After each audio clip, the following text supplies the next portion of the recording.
Okay. All right. Yeah, thank you for giving me the opportunity to, talk to you guys. I know people in the East Coast, like they're up late or whatnot. I just was in the middle of finishing work. So what I wanted to do is actually, turn on my video and give you a little tour of my place. Can everyone see me? Yes, sir. Yes, sir. Yes, you can. Yep. MMS. This is my shop, and so I'm gonna welcome to MMS Auto Sport. Can you see that? I'm sorry. There you go. Okay, so I'm gonna walk to the front and show you guys the grand tour of what you can get out in Southern California for a lot of money.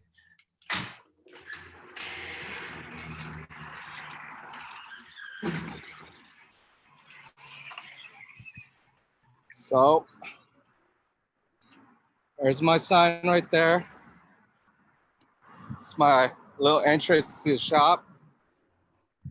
You walk in, I already got a car in here.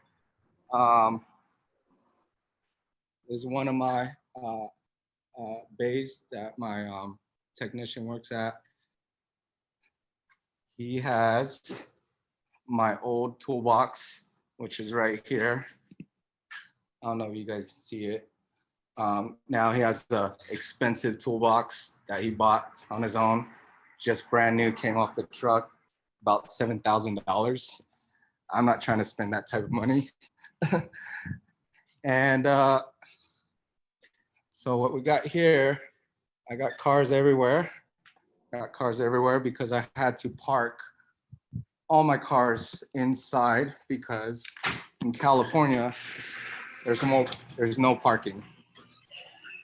And so I have a fully enclosed lot.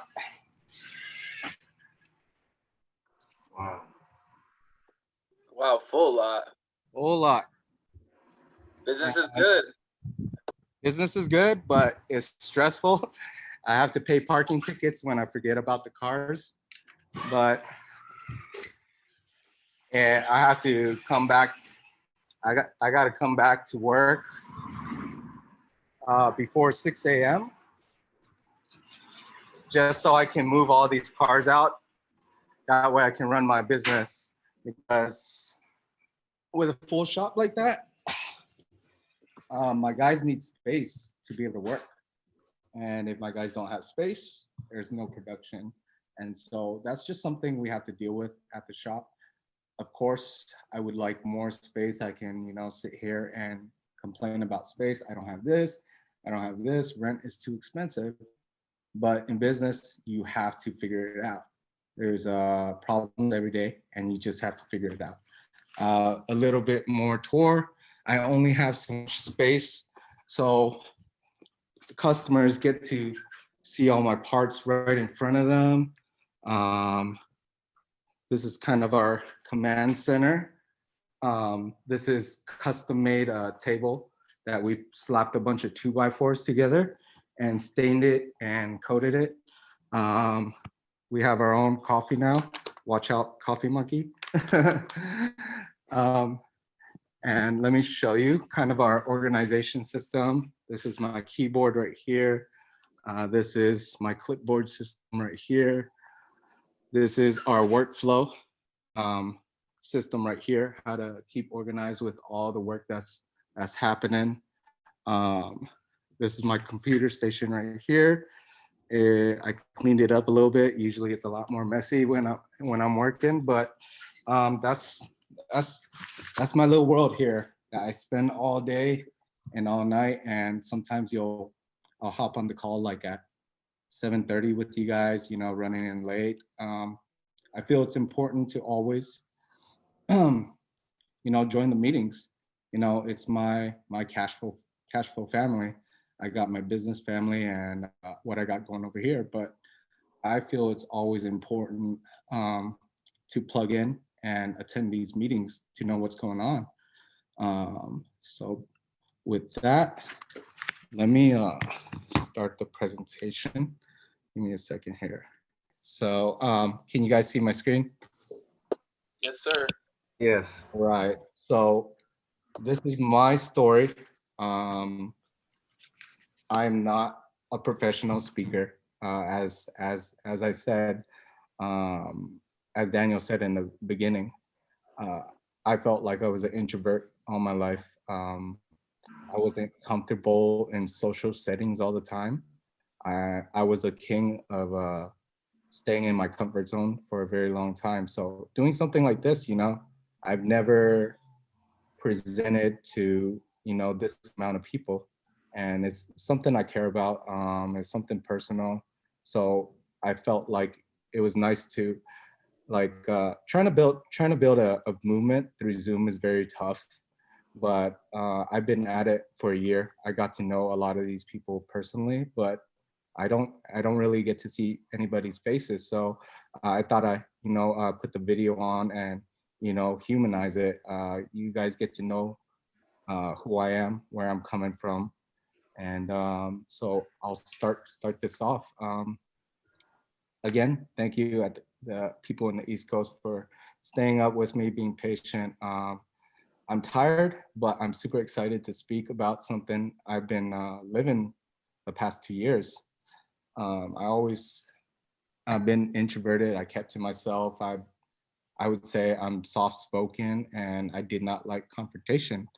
But for the last 2 years, I've been forced to constantly be out of my comfort zone. And when you're out of your comfort zone, it's either sink or swim. You adapt or you adapt to the situation. And if you adapt to the situation, you grow from experience.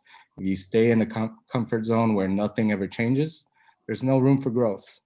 You can read all the books you want, listen to all the podcasts you want. Nothing beats experience.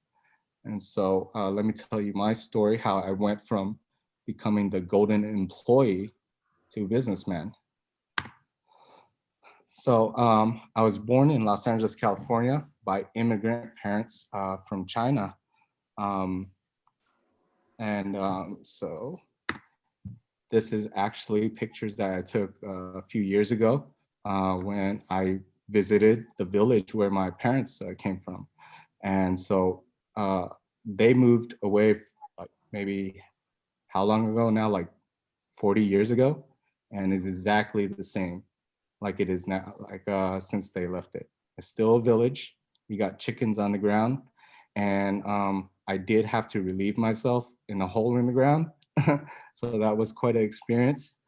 Um, so, uh, so I was born in Los Angeles. When I was 8 years old, my family moved to Arizona, and I was the only Asian kid in a mostly Hispanic school.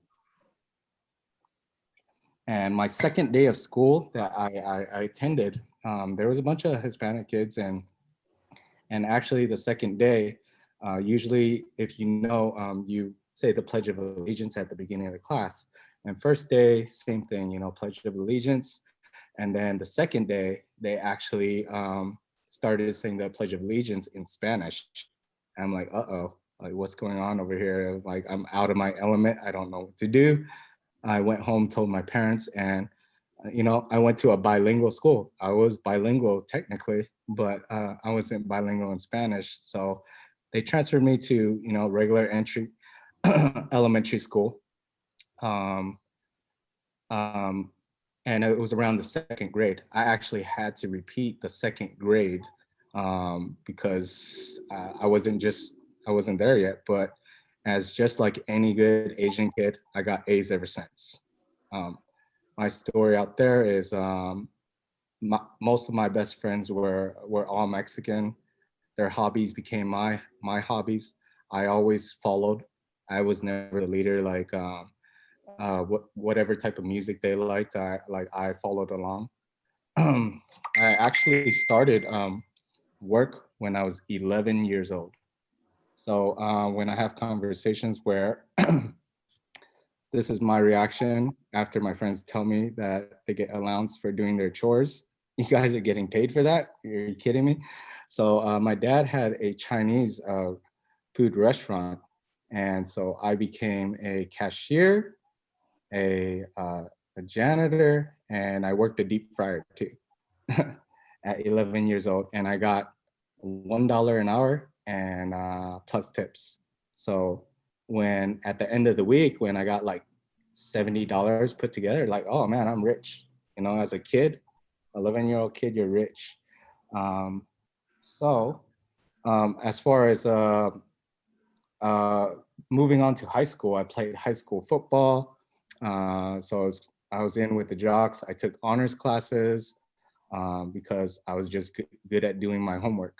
I wouldn't say I was like really smart, but I was good at doing my homework. I did what I was told, and I was good at that. So so moving on, like, what's the next step after high school? Everyone tells you go to college, right? And so I actually was taking community colleges classes during high school. During high school because I was supposedly doing so well. So I just decided to finish community college. And so what I did was actually took the easiest possible classes possible just to get, you know, an associate in the arts. You know, I took what the sciences, I took geometry, I took geology, rock science, and I took keyboarding class, as in typing a keyboard on a computer classes. So I did the bare minimum, but I got good grades. And when I talked to the counselor about when I was talking to the school counselor about, like, you know, what's my next step, and I didn't really know. And here's the thing, like the next step that would be decided for you is to go to a university, and you know, like ASU would be Arizona College, and I was actually not confident enough to make the step to go. I knew in my heart that I believed that I was never good at studying. Like I was good at memorizing stuff just to pass a test, but the stuff that I was learning just never stuck. I never truly cared about what I was learning. And if it was so hard to get the grades that I got good grades. I was top 2% of my high school. But just in my reality, my belief, I limited myself. Like, there's no way. Like, I'm gonna fall flat on my face. So I'm gonna do something I'm more comfortable with. And I was like, okay, what am I interested in? Like, my it was the time where, you know, it was Fast and the Furious, and every kid liked fast cars and stuff. And I'm like, well, it looks like there's these people, you know, working on cars to make money. And there was a school called TI Universal Technical Institute uh, that teaches you how to work on cars to become a mechanic to make. And so I explored that option, and what. So I explored that option, and I got into it, and I applied the same skill set I always had, that I always applied to this, and much you would be in a position to get hired as a fully trained technician by a dealership versus if you didn't have these qualifications, you would be basically bottom of the totem pole mechanic starting from the bottom. But when you're fully trained mechanic with certifications, you get to get hired on at a higher pay scale. You're expected to do more. Let's see. Okay. So my plan when joining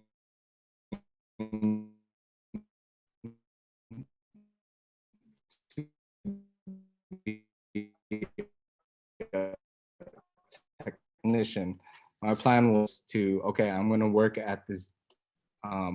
Well, it didn't pan out. Like, I became a technician at a dealership for 12 years out here in Redondo Beach, like Torrance, California. as a BMW mechanic and Mini Cooper mechanic. I struggled at first. I was really bad at it because, like I said, real life experience trumps just book knowledge. And I was really green to the industry, and it was some really, really tough years. But I did what I was told. I worked hard. I showed up on time. I helped when they needed. I kept in my lane for the next 12 years. I became the golden employee. I kept my head down. I worked hard, very hard silently. Mama told me if I did that for long enough, people would recognize it and I would be rewarded. Well, um, so, striving to be the employee of the month. But what does employee of the month get you? A really nice parking spot, perhaps. Um, so after 12 years of being mistreated and people being paid more than me, that was showing up late, didn't keep their advisors up to date, which would show up late, and the times that the corporation needed someone to work on their days off, like they never volunteered.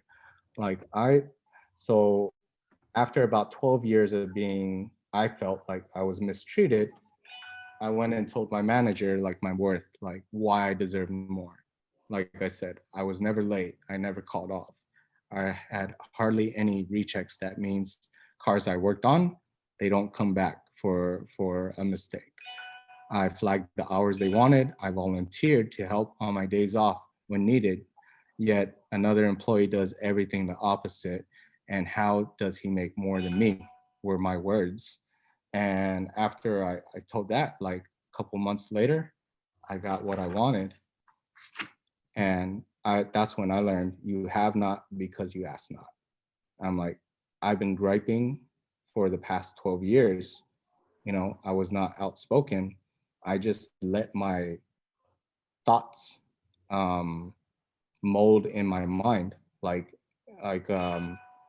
basically, I felt like I worked hard enough and they should see it and I should be rewarded for it. But I never said anything. Versus the other people, like they can do much less work, but if they make enough noise and they ask for it, you know, they're going to get something, whether it be good or not. They're going to move forward. They're going to make progress one way or another. Versus if you keep your mouth, if you don't say anything at all. So after I got my raise and I was making really good money, you know, at that point, okay, every day I felt so blank. I felt like a zombie. I was in the back. I had no customer interaction. It was just me in the car. And every day, work had me chasing after this carrot that didn't feel like it mattered. Like every pay period, like it was incentive based, right? And so every pay period, you go back to zero. And now you gotta, apply more hard work to flag more hours than you're there. Incentive based, like if a job pays 3 hours, but you get it done in one, the dealership will still pay you the 3 hours. And so you try to hit this goal. Like I stayed late, I was working on my days off, and I made more money than I ever made. And I even hit $100,000 a year for the first time. And after I did it, it felt good for about 10 seconds. And then guess what? Back to the start of the pay period, back to the start of the year, I'm back at zero. So that's the difference between trading your time for dollars. Like every day you have to put in the time for work as an employee to trade for dollars. And so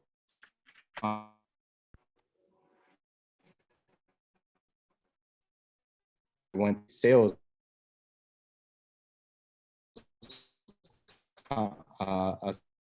pictures they had, salary, the bribe they give you to stop chasing your dreams. These are called golden handcuffs. And if they pay you well enough, they treat you well enough, Like you felt like, how could I leave? They treat me so well. These are your golden handcuffs. So even making so much money, something had to change. It was just another day at work one day, and I decided to put on a podcast randomly. I don't know why, but I just put on my headphones. Like I can do this, do these repairs with my eyes closed now. And so this was a podcast that I randomly chose. It was the School of Greatness, and I listened to this podcast for a few days consecutively in a row. And this gentleman, he's bringing in um, basically experts in their field that achieve something great in their field of expertise. And at school, I described myself as never a good reader. I felt, like I said, I was good at memorizing stuff, but nothing ever clicked. And so when I was listening to this podcast, like something happened. I started hearing people on this podcast talk about things that they cared about. And when you hear about people talking about things they care about, you don't exactly know that you would be so interested in these type of the subject matter. You have no matter, but it's super interesting because the people that are talking about it, they really, really care about it. And that brings a new perspective to your reality. And if you've been stuck in this bubble where you don't seek any outside information, like you don't think critically, you don't put yourself into different situations where you're forced to adapt every day, to hear someone talk about something else that interests you, you have no experience in, it did something to my brain.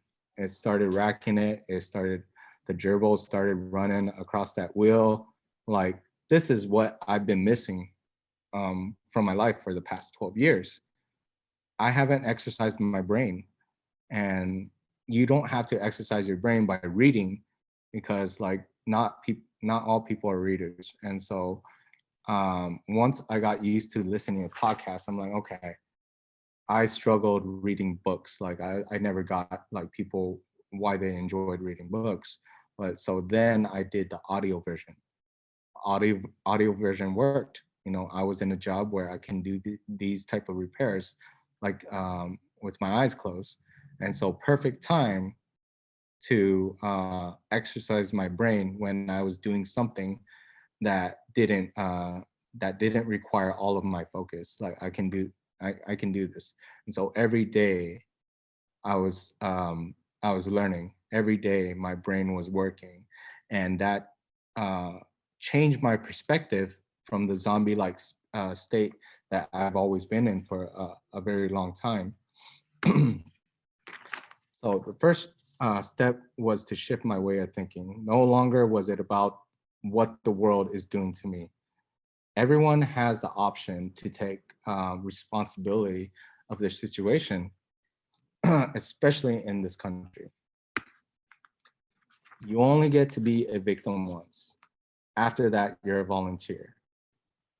So the time that I was still at the dealership, when I made the choice that I wanted to get out of the rat race, um, all the things that basically pissed me off at the dealership that I was frustrated in, where I felt like people weren't doing the right thing because it didn't feel right to me. Once I made that distinction, hey, I'm just coming to this job just for the paycheck and nothing else. And when I made that hard line cutoff, all the things that frustrated at me at work didn't matter no more. Like I no longer got mad. I never got frustrated, and that's something what corporations can do to you. Big conglomerate corporations where they feel like they hold some sort of power over you. Like, oh, like you didn't you're underperforming. Like the numbers show that if you don't improve this, you're out of here. And previous 10 years just don't matter no more, even though you do all the intangibles for a corporation. But if you're not making the money, that it doesn't work for them. Okay. So from my perspective, I feel like, handouts are not sustainable. Lottery winners, athletes, homeless people, any one of these people who just received a handout and never invest in themselves always go back to being broke. And so how many stories have you heard where people win the lottery and, it's something they never worked for? Like just one day they have all this money, but they do an update story. 6 months later, they're completely broke. And so when I finally it took me 6 months to make the jump from the dealership to this business. And luckily, a friend that I worked with at the dealership, he went on his own journey. He went to the independent repair shop, had experience there, had a fallout there, and actually started his own business. And it was MMS Autosport, and he's been was doing it for 3 years. And I kept in touch, came around and saw what he was doing, and he got to run a repair shop the way he wanted to. He wanted to, all those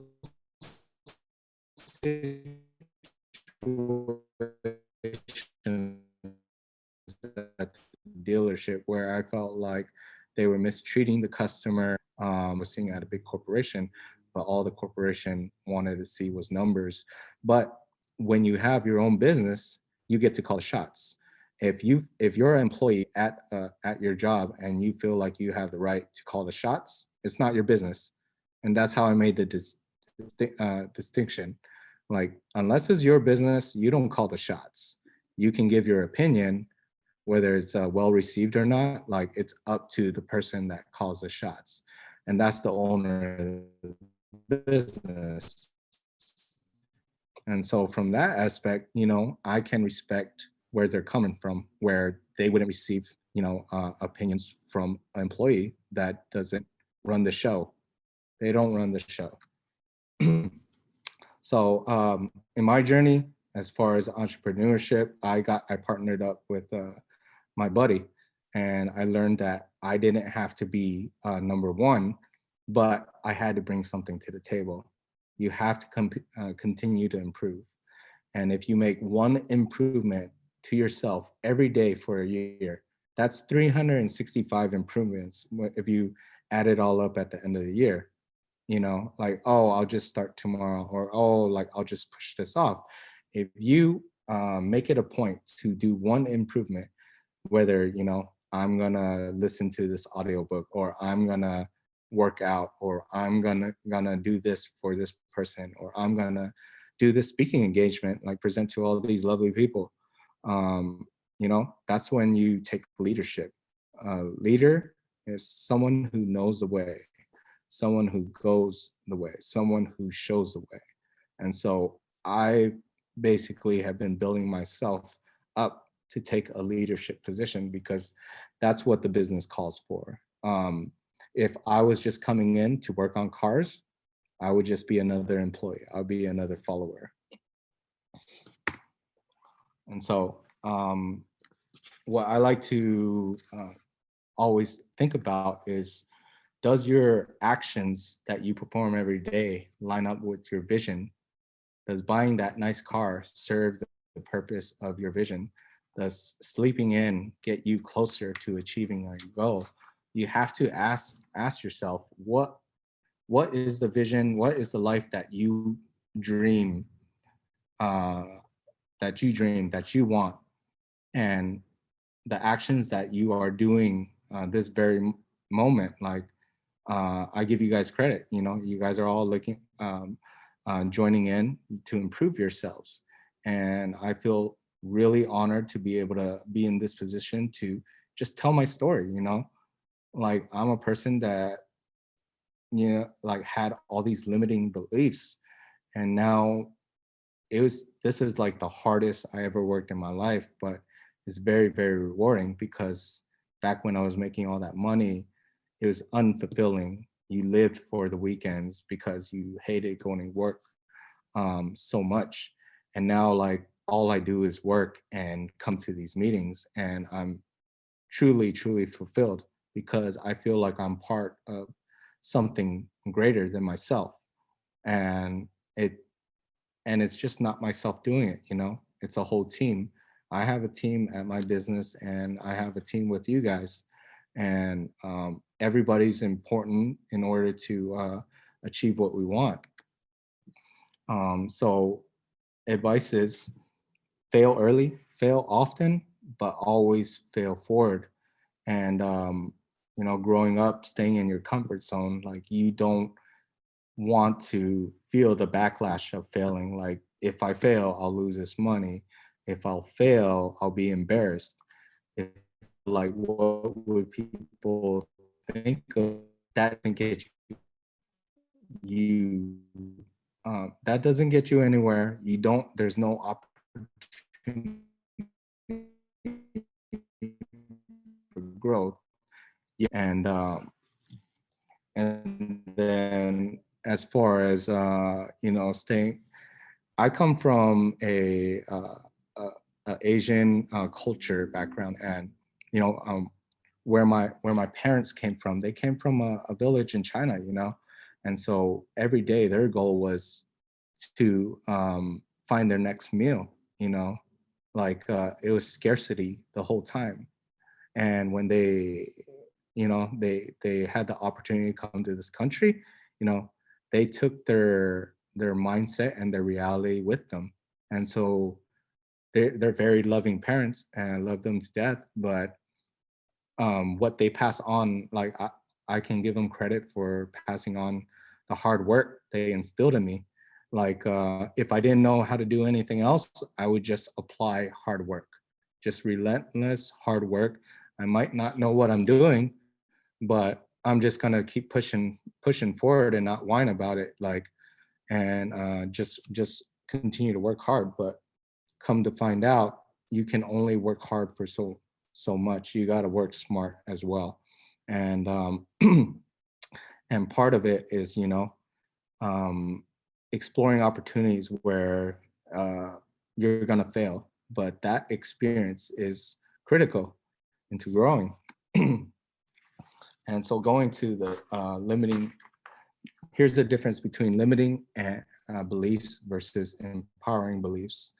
Um, Someone that with limiting beliefs would say, I am a victim of my circumstance. Life happens to me, things happen to me. I live in scarcity, there's never enough. Obstacles, hold me back. I can't start until, I amass this amount of money. I can't start until, this presentation is absolutely perfect.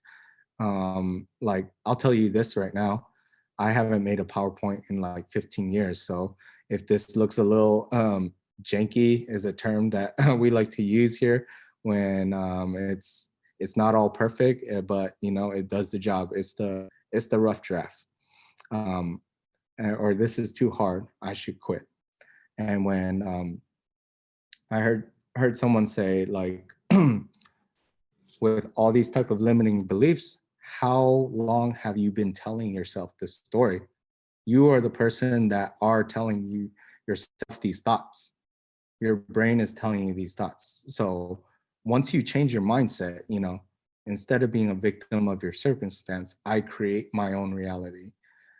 Life happens to me. No, life happens for me. This this thing that happened to me was an opportunity for me to grow. This failure, I learned so much from. Like, if I didn't fail on this juncture, I wouldn't have the experience to be able to, pass on the wisdom to other people. Instead of living in scarcity, I live in abundance. There's always enough. We're always going to figure out, like, we're all still alive, right? We're all on this call. We're all part of this big opportunity that we always talk about every week. you know. And instead of obstacles holding me back, obstacles help me grow. Um, Starting before I'm ready leads to success. You just got to get the train rolling. And once you take that first step, you just watch the momentum go. And if it was ever easy, everyone would do it.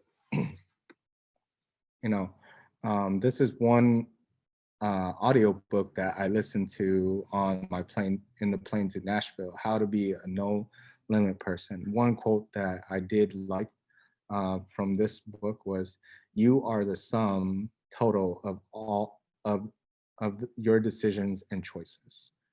And so your actions, your decisions, your choices, you are the sum total of them. And so the more you take ownership of the decisions and your choices that you make, like, do they align with your vision, your goal that you set up for yourself, your why? Like, why are you doing all this? And if your actions align with those choices and decisions, then you're on the right path. Even if it seems like you're struggling or whatnot, if those actions align with your goal, you're making the right decision, no matter what anybody says to you, because no one dictates your vision but yourself. And so, um, kind of reflecting back on how I grew up, I thought of this concept called the design citizen. You growing up as a toddler, your parents tell you, don't touch these things, don't say that, don't do that. You're good if you do this, you're bad if you do that. From the beginning, your parents begin limiting you because, hey, to be a good person, you're supposed to act this certain way. But they don't understand if the terminology of a helicopter parent, you're restricting the toddlers from experiencing things on their own. And like I said, nothing beats experience. Like, fastest way to not touch a hot stove is touch it once. If you keep telling them not to touch that hot stove, like, they'll keep thinking about it, and one day they'll, get themselves into trouble. But from the get-go, if you make those mistakes, you learn right away, and you progress a lot faster than if you stayed in your bubble. And if 1% of the population is vastly financially better off, why would you follow what the majority is doing? In order to become the 1%, you must do what the other 99% won't do. And you kind of see this in sales, like, there's tons of automotive shops out here. I can, I can do the cheapest price, undercut people, or give people the bare minimum service, but you're just going to be another Ricky Dick automotive shop. What is going to set you apart from the other shops? Like this custom table that I showed you, it took a lot of effort, and it took a lot. And we get compliments all the time, like, oh, well, like, I've never been in such a clean shop. Like, usually, like, I don't even want to walk on the ground. And I didn't show you guys, like, our nice little waiting area, but we have a nice little waiting area. And just based on our reviews, we bend over backwards for the customer. For, it might not be something that we were responsible for, but if you can set out and be different from everybody else, people are going to be loyal to you. Like, you're gonna set this a standard so high that they never experienced before. Like, there's no way they're gonna go to any other place. They're gonna come looking for you because you helped them out. You did what others wouldn't, and that makes you memorable. And so when you go experience life, you want to conquer things. You want to forcefully overcome and take control of all the weaknesses and excuses that you give yourself. Because every day you give yourself there's always excuses for everything. Like, oh, broke because this because this tool is cheap, or this happened, or the internet's slow, and I can't do this, I can't do that. Figure it out. Like, you have to adapt to the situation. There's always a solution to a situation. It's just hard. And it's hard because you haven't experienced before. But if you always put yourself in the situations where you problem solve, put yourself in those uncomfortable situations where you don't know what the answer is, and you're going to be forced to make a decision. It might not be the best decision, but it's a decision, and that decision is going to allow you to grow. It's going to give you experience, whether it's going to be a bad choice, like, oh, I'm never going to do that ever again, that's for sure. I'm going to try this other thing. And when you find like certain things that work, you put it in your tool belt and you just keep reapplying it to the everyday problems that you deal with every day. And so Daniel kind of talks about, put things in writing, put things in your vision. This is just an example in our sales at the sales conference, how to make $1 million. There's different ways to do it. Take $50 profit 20,000 times, take $200 profit 5,000 times, and so on. In my selective training course, like, you got to make $83,333 a month to go over $1 million in sales. And so put things on your vision board, because that does something to your brain. Like, if it's out of sight, out of mind, putting things in your sight makes you fixate on it. It makes you focus on it. It makes you try to figure out how to achieve this goal that you set out. It doesn't have to be $1 million. It can be whatever you want. It doesn't have to do with money, but whatever your vision is, put it on a board. There's a thing called manifesting things, right? Like, I would just say, just put it on a board. That way it triggers your brain to constantly think about it, and it'll force your body to take action of some sort. Either it's going to bother you that you haven't done it, or you're going to just keep seeing it till you eventually do it. And a lot of times, people deem things as impossible. And so until someone does it. And one example is the 4-minute mile. Roger Bannister achieved what no human has done ever in his lifetime. By his lifetime, he ran a 3-minute and 59.4 second mile in May 6, 1954. That record just lasted 46 days. And 20 other people achieved the same feat within a year. And guess what? Thousands of others have achieved it since. Something that was impossible until it was like proven to them in their front of their face, like, all of a sudden it triggers in their mind, oh, it is possible. It's in the realm of possibility. And guess what? It can be done faster. You can improve on it. And so don't put those limitations. Don't put those limitations on something. Don't say something is impossible.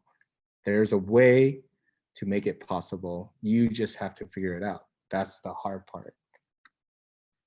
One thing I've in my journey that I've always used is perseverance, steadfastness in doing something despite the difficulty or delay in achieving success. I've been dealing with this parking situation, and we're bringing a lot new business, but it makes things very, very hard, and I'm very tired.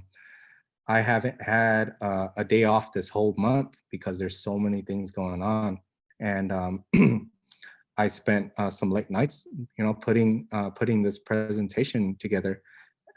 That's not me whining about it. That's me telling you this is important to me. And Daniel told me that, hey, you're still up late. He's like, yeah, I'm working on this presentation. It matters to me. I told you I was going to do a presentation, and I'm a man of my word. And if I underachieve on what I say, what I'm gonna do, I'm at least gonna tell them like beforehand. But I'm gonna do everything in the best of my abilities to make it happen. You know, for the longest time, it's like, oh, I won't be able to make this meeting. I won't be able to do a presentation because I don't make it to the meetings in time. Well, we adjusted, we adapted, and like it's happening right now, like right in front of us. And if you're always worried about, you know, preparing, like this is not perfect, like I don't know how I'm gonna sound. Like I actually wanted to do a test run on this presentation last night, but you know, schedules didn't line up, and this is the first run in my presentation.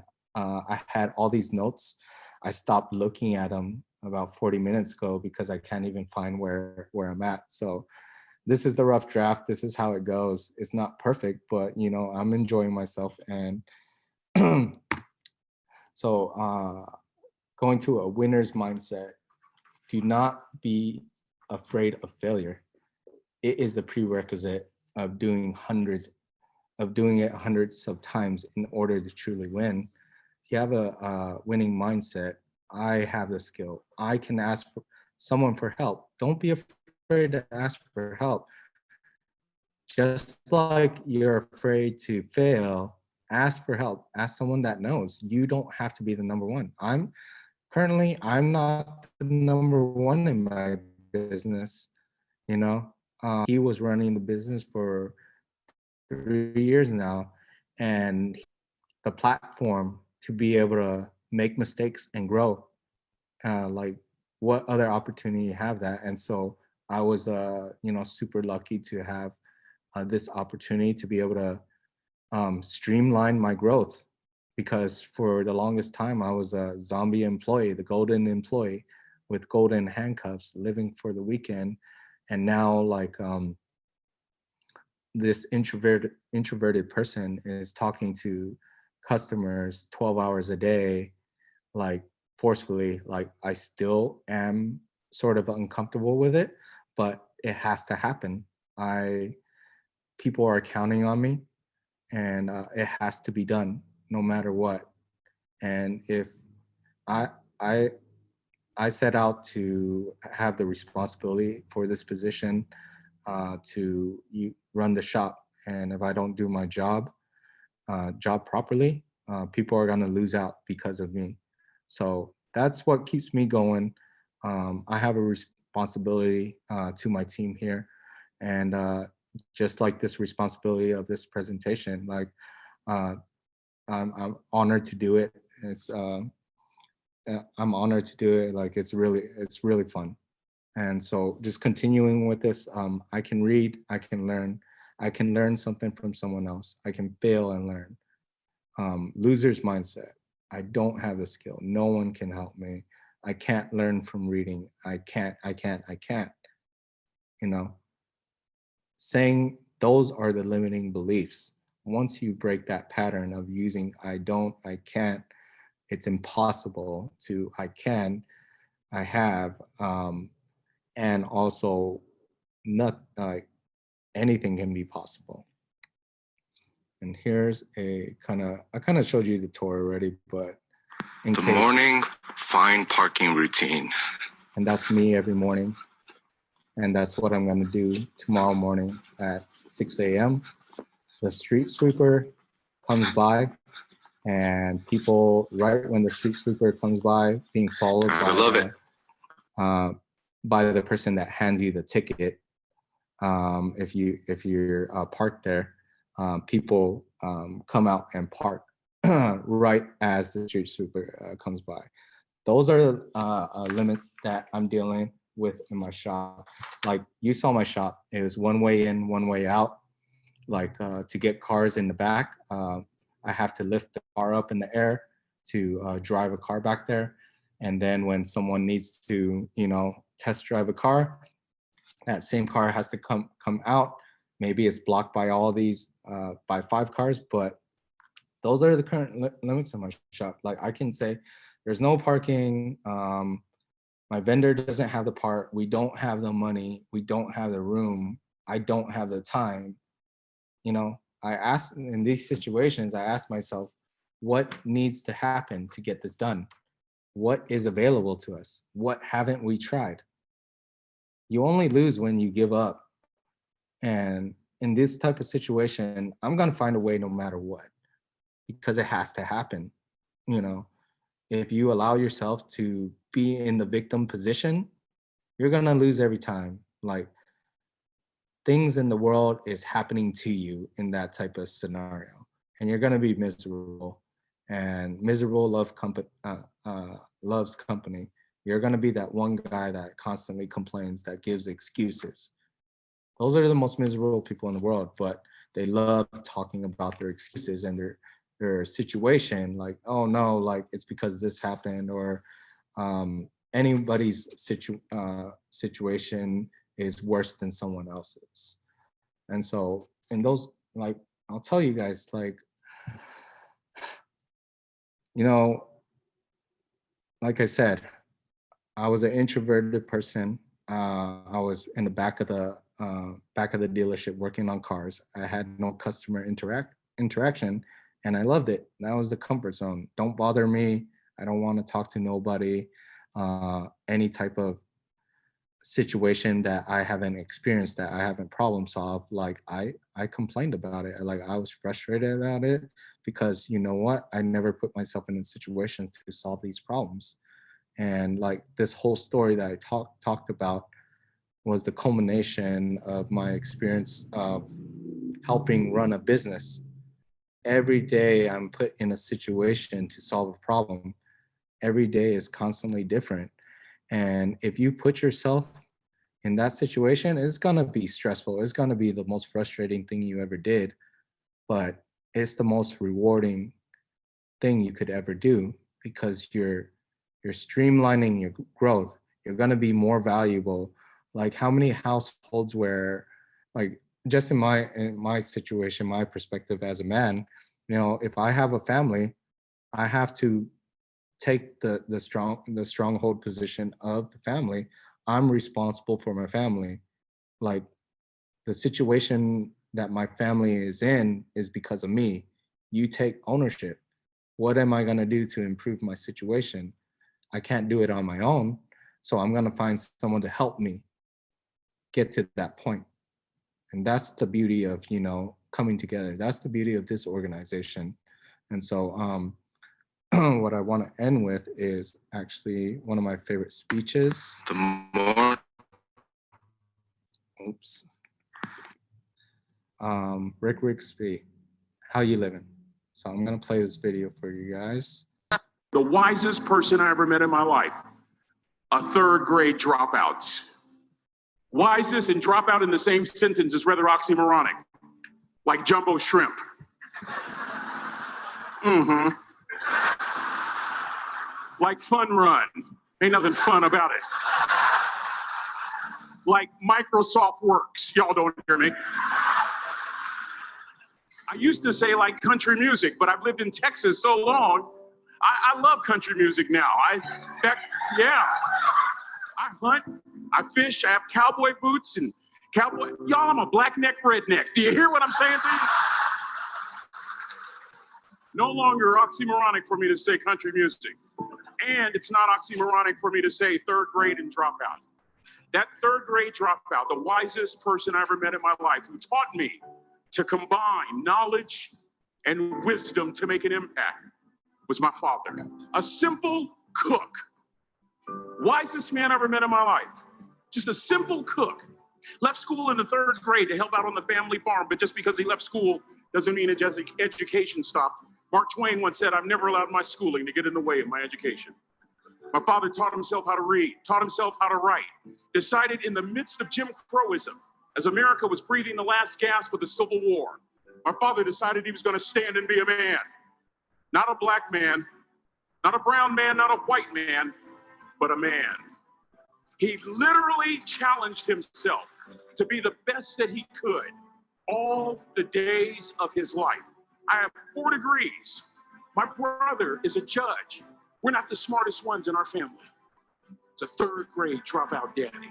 A third grade dropout daddy who was quoting Michelangelo, saying to us, boys, I won't have a problem if you aim high and miss, but I'm going to have a real issue if you aim low and hit. A country mother quoting Henry Ford, saying if you think you can or if you think you can't, you're right. I learned that from a third grade drop. Simple lessons. Lessons like these. Son, you'd rather be an hour early than a minute late. We never knew what time it was at my house because the clocks were always ahead. My mother said for nearly 30 years, my father left the house at 3:45 in the morning. One day she asked him, why, Daddy? He said, maybe one of my boys will catch me in the act of excellence. I want to share two things with you. Aristotle said, you are what you repeatedly do. Therefore, excellence ought to be a habit, not an act. Don't ever forget that. I know you're tough, but always remember to be kind. Always. Don't ever forget that. Never embarrass mama. Yeah. If mama ain't happy, ain't nobody happy. If daddy ain't happy, don't nobody care. But you know, I tell you. Next lesson. Lesson from a cook over there in the galley. Son, make sure your servant's cow is bigger than your ego. Ego is the anesthesia. Y'all might have a relative in mind you want to send that to. Let me say it again. Ego is the anesthesia that deadens the pain of stupidity. Pride is the burden of a foolish person. John Wooden coached basketball at UCLA for a living, but his calling was to impact people. And with all those national championships, guess what he was found doing in the middle of the week? Going into the cupboard, grabbing a broom, and sweeping his own gym floor. You want to make an impact? Find your broom.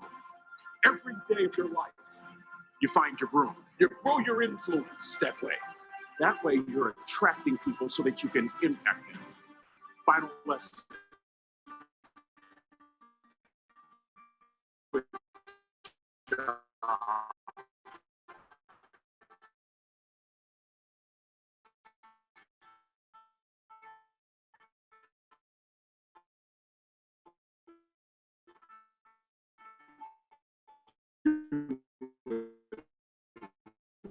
To those words, but we close. It's in the focus.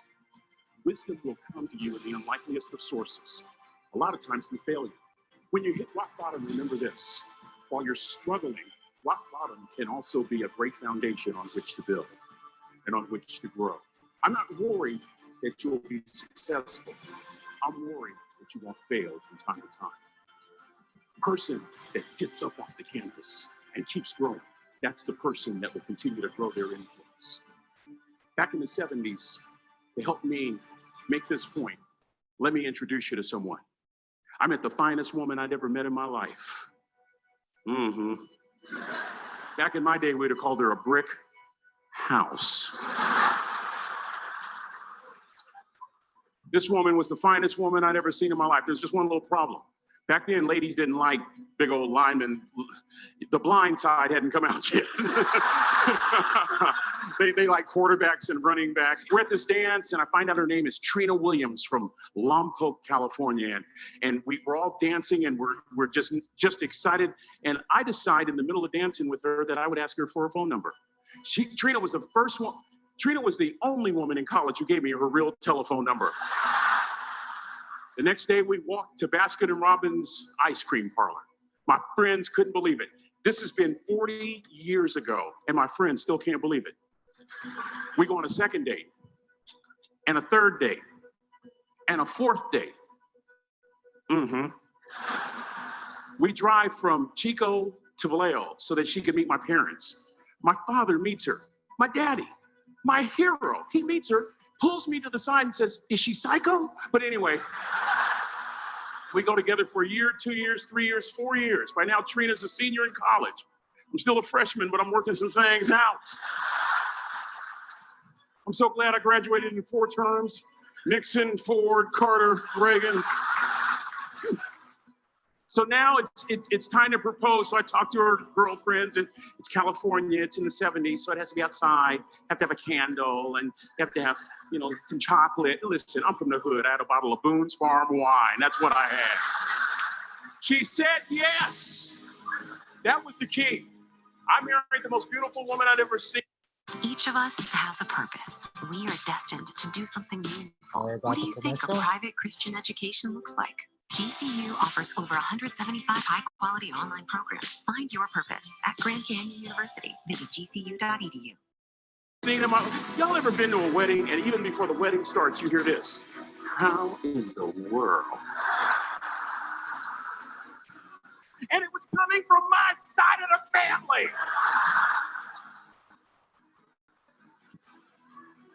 We get married, we have a few children, our lives are great.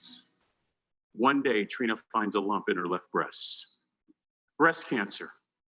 6 years after that diagnosis, me and my 2 little boys walked up to mommy's casket. And for 2 years, my heart didn't beat. If it wasn't for my faith in God, I wouldn't be standing here today. If it wasn't for those 2 little boys, there'd have been no reason for which to go on. I was completely lost. That was rock bottom. You know what sustained me? The wisdom of a 3rd grade dropout.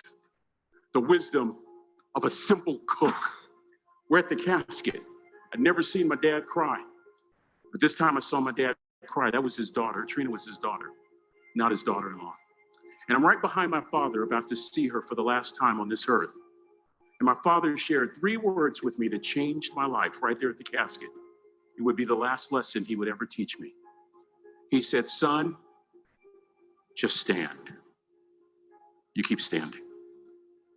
You keep standing, no matter how rough the sea, you keep standing. And I'm not talking about just water. You keep standing. No matter what, you don't give up.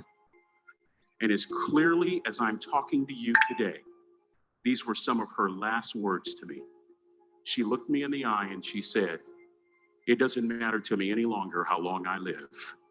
What matters to me most is how I live. I ask y'all one question, a question that I was asked all my life by a 3rd grade dropout. How you live. That you find, that you make sure that that servant's towel is huge and used. That if you're going to do something, you do it the right way. That cook would tell you this, that it's never wrong to do the right thing. That how you do anything is how you do everything. And in that way, you will grow your influence to make an impact. In that way, you will honor all those who have gone before you, who have invested in you. Look in those unlikeliest places for wisdom. Enhance your life every day by seeking that wisdom and asking yourself every night, how am I living? May God richly bless y'all. Thank you for having me.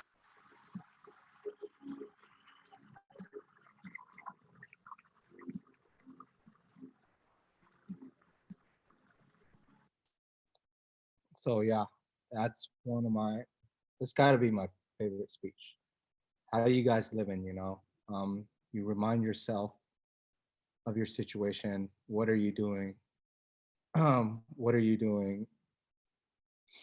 And let me stop my share. Do your actions line up with what your vision is, you know, that you set out to do, or you just going with emotions, and that's not a way to live. And if we come together for a common goal that helps not just your situation now, but so many people, you know, like I as one man can't do everything myself. It takes a team, it takes a community, and this is what our community can do. And so I challenge everyone, you know, write down your goals. You know, what does iCovest mean to you? Is it just, you know, it's not an investment. Like, hey, like, how's my investment doing? It's not an investment. It's a, you know, we're coming together to do something great, to save people, to better our situation, because what's coming is going to take down so many people. And if we create a solution for those people that are in trouble, that won't believe us right now, but hey, if we're steadfast and we're very clear on what we want to do, we're gonna be the solution, and we're gonna be able to help a lot of people. And so thank you for allowing me to present to you guys. It was an honor. And you guys got any questions, to ask? If not, let's finish the meeting with just chatting amongst friends. Thank you. Outstanding.